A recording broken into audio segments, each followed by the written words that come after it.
নমস্কার। প্রাণারামের মাধ্যমে সম্প্রচারিত ভারত কথার গ্রন্থি মোচনে 489তম পর্বে আপনাদের সবাইকে জানাই সাদর সম্ভাষণ। মহামতি অনন্তলালের পরম আশীর্বাদে আমরা শুনে চলেছি ভারত কথা। আমরা ভারত কথায় শুনছি বিদুর কথিত সংসারিণী প্রজ্ঞার কথা। তিনি এই উপদেশ শোনাচ্ছেন ধৃতরাষ্ট্রকে, অর্থাৎ ধৃতরাষ্ট্রকে উপলক্ষ করে তিনি সেই সময়ে বসে আমাদের কেউ এই কথাই তিনি শুনিয়ে চলেছেন। আসলে এই কথাটি আমরা গত পর্বে আলোচনা করছিলাম, তা এতটাই প্রাসঙ্গিক যে স্থান কাল সময়ের বহু বহু যোজন পার হয়ে, বহু সহস্র বছর পার হয়েও আজও বিদুরের এই কথাগুলি এই কালে এই সময়ে জন্য কতটা প্রাসঙ্গিক, কতটা গুরুত্বপূর্ণ আমরা তা মর্মে মর্মে অনুভব করে চলেছি। এই যে সংসারিণী প্রজ্ঞা, সেখানে বিদুর বলছেন একজন প্রজ্ঞাবান মানুষের মধ্যে কোনো ঔদ্ধত্য থাকবে না,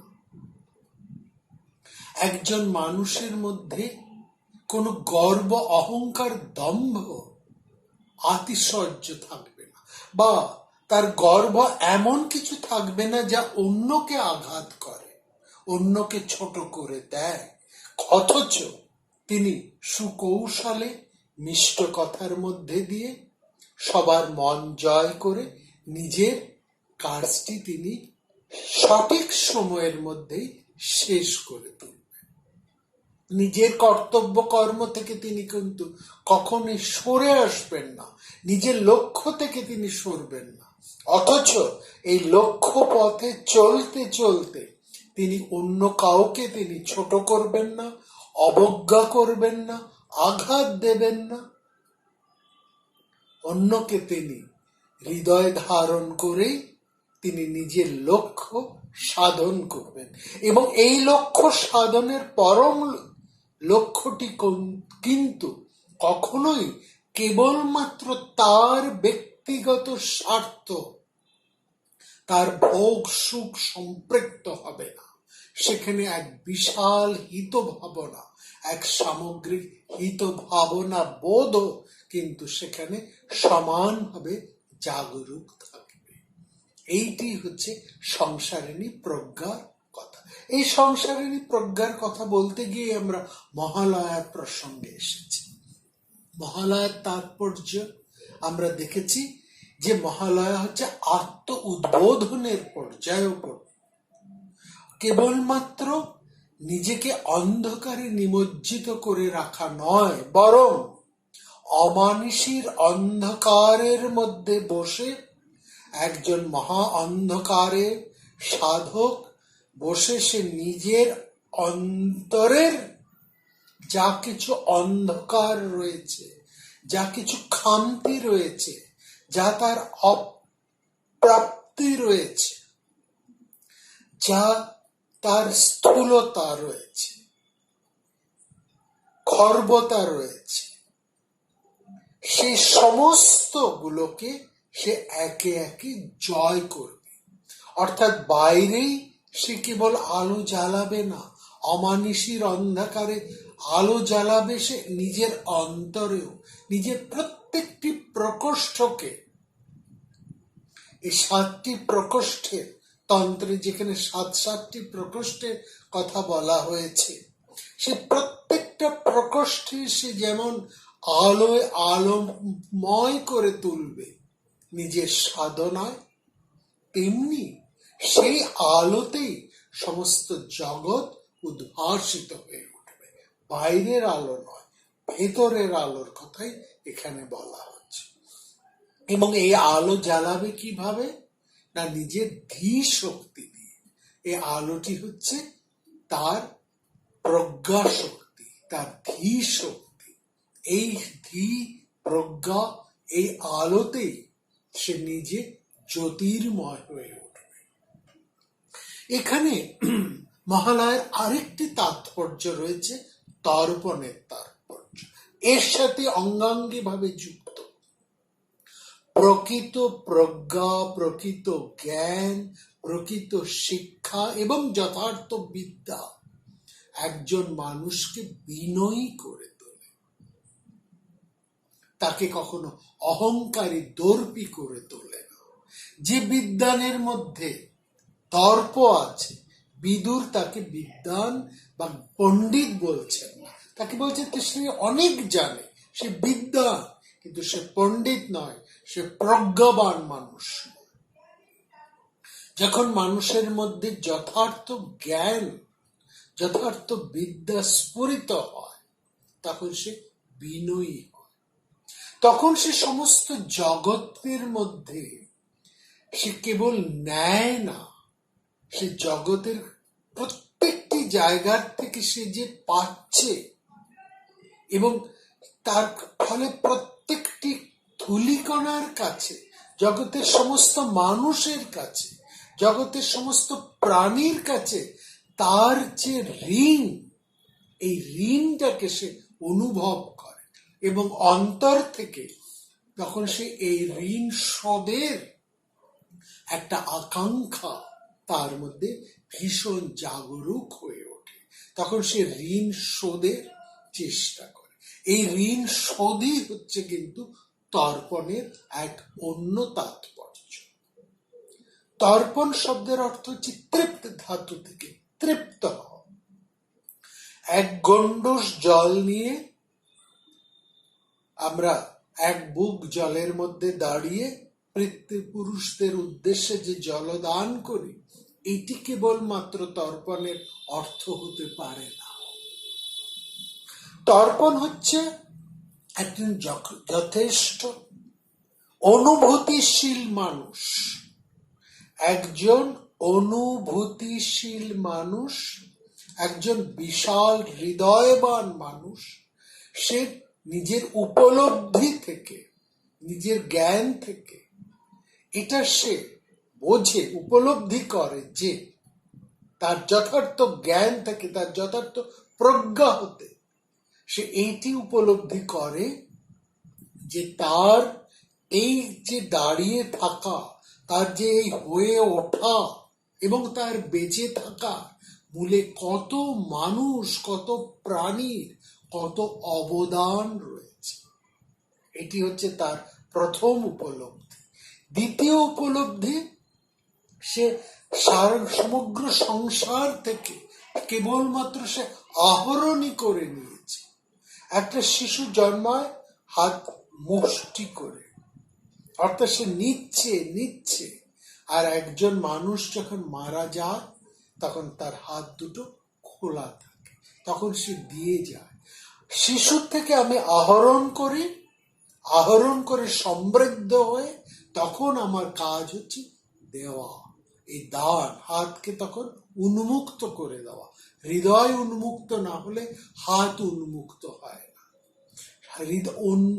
সংকুচিত হৃদয়ে যে দান, সেটি দানের অহংকার, সেটা প্রকৃত দান নয়। প্রকৃত দানের মধ্যে কোনো অহংকার থাকবে না। কি দিচ্ছি এটা বড় কথা নয়, কেমন ভাবে দিচ্ছি সেটি হচ্ছে বড় কথা। তো এইখানে এই তর্পণের তাৎপর্যটা সেই জন্যই চলে আসে। কি করছে? সে একজন মানুষ, সে সমস্ত প্রাণীর উদ্দেশ্যে সে তর্পণ করছে। বড় সুন্দর এই তর্পণের মন্ত্র। সেখানে বলছে, যে যেখানে আছো, আমার পরিচিত অপরিচিত, আত্মীয় অনাত্মীয়, বন্ধু শত্রু, যে যেখানে আছো সবাই তৃপ্ত হও। প্রত্যেকের তৃপ্তি বিধানই হচ্ছে এই তর্পণের মূল ভাবনা। প্রত্যেকের তৃপ্ত, সমস্ত প্রাণী, সেখানে মানুষ থেকে আরম্ভ করে কীট পতঙ্গ, প্রত্যেকের, জগতের যত প্রাণী আছে প্রত্যেকের তৃপ্তির জন্য সেখানে প্রার্থনা করছে। অর্থাৎ এই জগতে কেবল আমি বাঁচব, আর কেউ বাঁচবে না। আমি কেবলমাত্র ভালো থাকবো, আর সবাই খারাপ থাকবে, সবার বিনিময়ে আমি একমাত্র খালি ভোগে সুখে ভালো থাকব, এই ভাবনাটা সঠিক ভাবনা নয়। অর্থাৎ প্রত্যেকেই ভালো থাকলে আমি ভালো থাকতে পারি, এবং প্রত্যেকের ভালো থাকার বিনিময়েই আমার ভালো থাকার চাবিকাঠিটি নিহিত রয়েছে।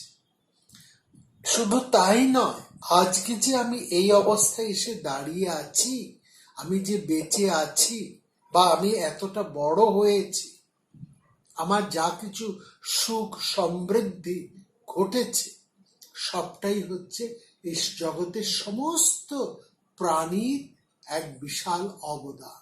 শুধু কি তাই, এই জগতে যা কিছু আছে, জল, আলো, হাওয়া, সমস্ত কিছু কাছে আমরা কৃতজ্ঞ। সবকিছুর বিনিময়ে আমরা ভালো থাকি। সুতরাং এই পরিবেশ, পরিস্থিতি এবং সমস্ত প্রাণী প্রত্যেককে ভালো রাখাও আমার নিজের ভালো থাকার স্বার্থের জন্য ভীষণ প্রয়োজনীয়। এটিও কিন্তু তর্পণের এক অন্য অর্থ, এবং সেখানে কৃতজ্ঞতা স্বীকার। আমার সমস্ত পিতৃপুরুষদের কাছে, সমস্ত প্রাণীকুলের কাছে আমি কৃতজ্ঞতা স্বীকার করছি। এই কৃতজ্ঞতা আসে ওই বিনয় থেকে। প্রকৃত বিদ্যা মানুষকে বিনয়ী করে তোলে, এবং প্রথমে সে নিজের, তাহলে মহালয়ার মূল তাৎপর্য কি দেখলাম? সে নিজের অন্তরে প্রজ্ঞার দীপ জ্বালিয়ে তোলে।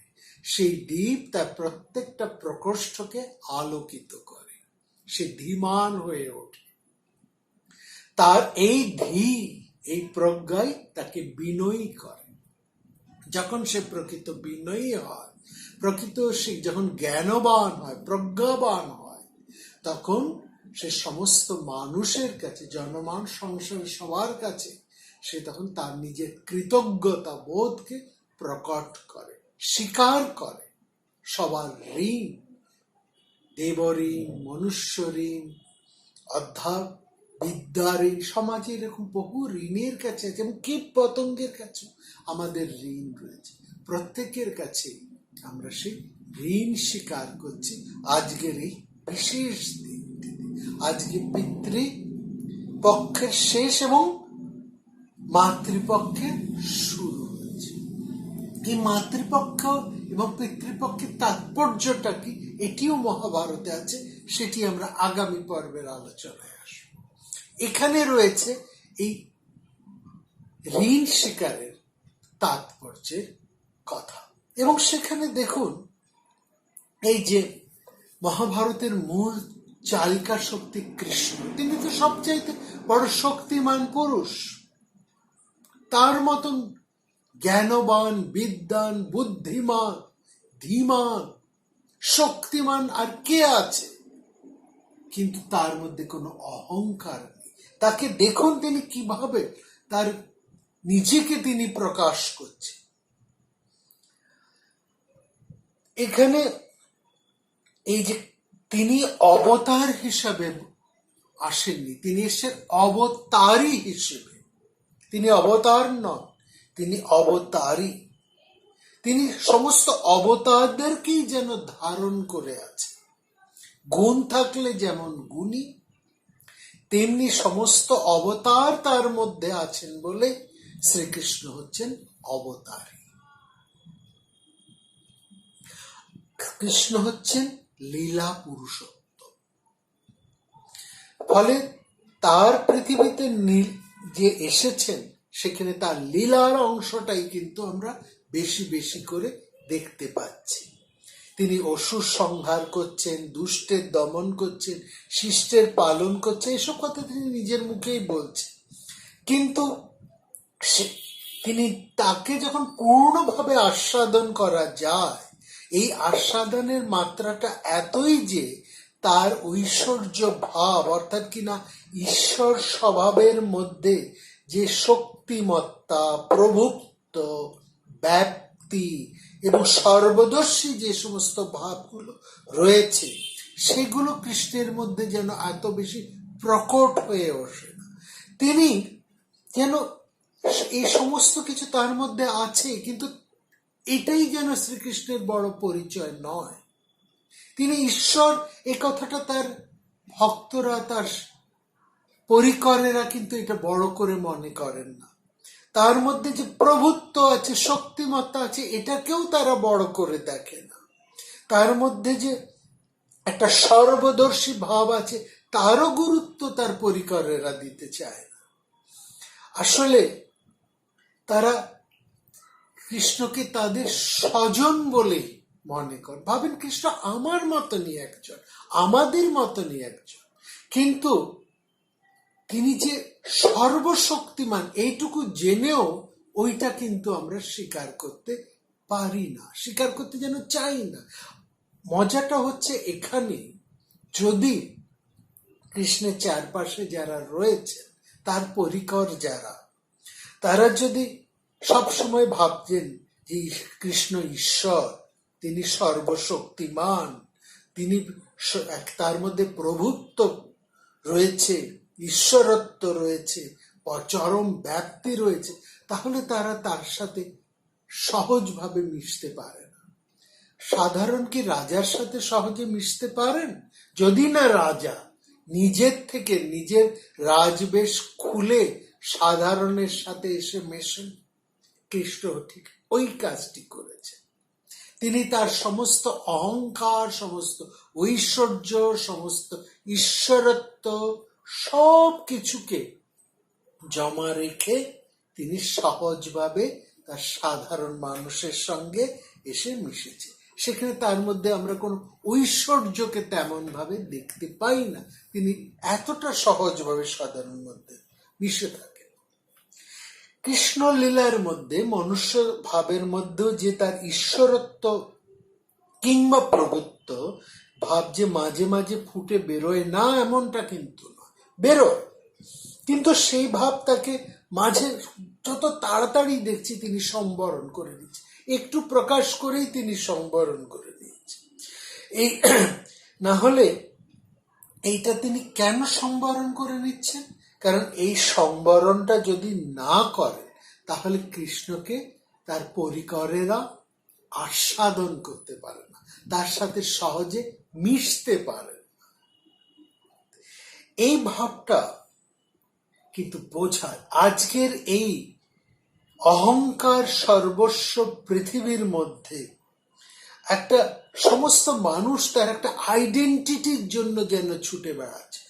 তার প্রত্যেকেই ভাবে আমার আইডেন্টিটিটা নষ্ট হয়ে গেল না তো, কোথাও আমার অহংকারের বা আমার ঐশ্বর্যে একটু টাল খেয়ে গেল না তো। সে সবার থেকে সে একটু আলাদা আলাদা থাকতে চায়। ওই যে বলেছি, একটা বিদ্যার অহংকার, একটা ধনের অহংকার, একটা বলয় তার দিকে সে সৃষ্টি করে থাকে, এবং সে ভাবে যে এই আইডেন্টিটিটা বজায় করে রাখলেই সংসারে আমার একটা বিরাট গুরুত্ব থাকবে, না হলে আমি ব্যক্তিত্বহীন একটা অপগণ্ড মানুষ হয়ে যাব। এবং ফলে আমরা সবসময় মানুষকে দেখছি, এখনকার মানুষ সে নিজের আইডেন্টিটিটাকে বজায় রাখার জন্য একেবারে সদা পাগল হয়ে চলেছে, সবসময় একটা বলয় তৈরি করে রয়েছে। কিন্তু সম্পর্কের মধ্যে যদি এই অহংকার থাকে, ব্যক্তিত্বে গরিয়ান ভাবটা যদি বিরাট হয়ে থাকে, তাহলে সেখানে প্রেম ভালোবাসা সৃষ্টি হয় না। এবং হয় না বলেই দেখবেন যে এখন প্রেম করে সম্পর্ক বাঁধন হলেও সেই প্রেম কিন্তু টেকে না, কিছু দিনের মধ্যেই তা ভেঙে যায়। ভেঙে যাওয়ার ঘটনাটাই বেশি। যত দ্রুত মানুষ প্রেমে পড়ে, তত দ্রুত তার সেই প্রেম ভেঙে যায়। আসলে সে প্রেমে যেটা পড়ছে সেটা তার একটা মোহ, এবং সেই মোহটা ভেঙে যাচ্ছে বলেই তার প্রেমটাও নষ্ট হয়ে যাচ্ছে। সেখানে রসাস্বাদন হচ্ছে না, দুটি মানুষের মধ্যে সম্পর্ক স্থায়ী হচ্ছে না, দীর্ঘায়িত হচ্ছে না। প্রগাঢ় ভালোবাসার মধ্যে নিজের আইডেন্টিটিটাকে বজায় রাখার যে একটা প্রচন্ড চেষ্টা করে ইগো, এই ইগোর বাইরে মানুষ আসতে পারে না বলেই তার সম্পর্কটা টেকে না। ফলে এই ব্যাপারটা অনেকটা যেন একটা কেমন শুষ্ক, প্রাণহীন, অথচ দুজন মানুষ একটা সম্পর্কের মধ্যে জড়িয়ে আছে, যে সম্পর্কে প্রাণ নেই, ভালোবাসা নেই, প্রেম নেই, কেবলমাত্র নিজেদের আইডেন্টিটি বোধ আছে, নিজেদের ইগো আছে, এবং কেউ কারোর কাছে আত্মনিবেদন করতে চায় না, কেউ কারোর সঙ্গে কোনো সমঝোতায় আসতে পারে না। ভগবতের মধ্যে যে অসীম শক্তি আছে, তার অহরহ প্রকাশ যদি ঘটতে থাকতো, তাহলে কৃষ্ণের সাথে এত গোপীদের সংযোগ হতো না, গোপ বা গোপীদের এত সংযোগ হতো না। আসলে অখিল রসামৃত কৃষ্ণ সেটা বোঝেন বলেই তার ভগবত্তা, ঈশ্বরত্ব, প্রভুত্ব সমস্ত কিছুকে তিনি জলাঞ্জলি দিয়ে ঈশ্বর মোহিনী যোগমায়াকে আদেশ দিয়েছিলেন যে মনুষ্য লীলায় তিনি যখন কৃষ্ণ হয়ে জন্মাবেন, তখন ঈশ্বরী শক্তির কথা যেন তার মাথায় না থাকে, তার মধ্যে ঈশ্বরী কোনো বোধ বা অহংকার যেন কাজ না করে। ফলে তিনি মর্যাদা পুরুষোত্তম হয়ে রাম থাকলেন, শ্রীরাম কিন্তু মর্যাদা পুরুষোত্তম হয়ে থাকলেন, আর শ্রীকৃষ্ণ লীলা পুরুষোত্তম হয়ে আসলেন। তাহলে আমরা সেই কৃষ্ণ লীলার কথার মধ্যে যাচ্ছি না, কিন্তু এটা আমরা বলতে চাইছি যে প্রকৃত যিনি জ্ঞানী, যে কথাটা বিদুর বারবার বলতে চাইছেন, সংসারিণী প্রজ্ঞা যার মধ্যে আছে, তিনি কখনো এই ধরনের আইডেন্টিটি, ব্যক্তিত্বের বোধে তিনি ভোগেন না, তিনি নিজেকে সবসময় স্বতন্ত্র করে রাখেন না, তিনি সহজে মিশতে পারেন। এবং তার সবচাইতে চরমতম উদাহরণ হচ্ছেন মহাভারতের মধ্যে শ্রীকৃষ্ণ। এখানে আমরা দেখছি তিনি কখনো কারো সন্তান রূপে, কারো প্রেমিক রূপে, কারো বন্ধু রূপে, সখা রূপে, এবং কখনো তিনি ভৃত্য রূপেও পদসেবা করে চলেছে। এই যে ভৃত্য ভাবের মধ্যেও কিন্তু তার কোনো অসম্মান নেই, সে এমনই একটা সেই রস সেখানে কাজ করে, যে রস বাৎসল্যের মধ্যে আছে, যে রস সখাত্বের মধ্যে আছে, যে রস প্রেমের মধ্যে আছে, সেই একই রস কিন্তু এই ভৃত্য ভাবের মধ্যেও আছে, সেব্য সেবকের ভাবের মধ্যেও আছে।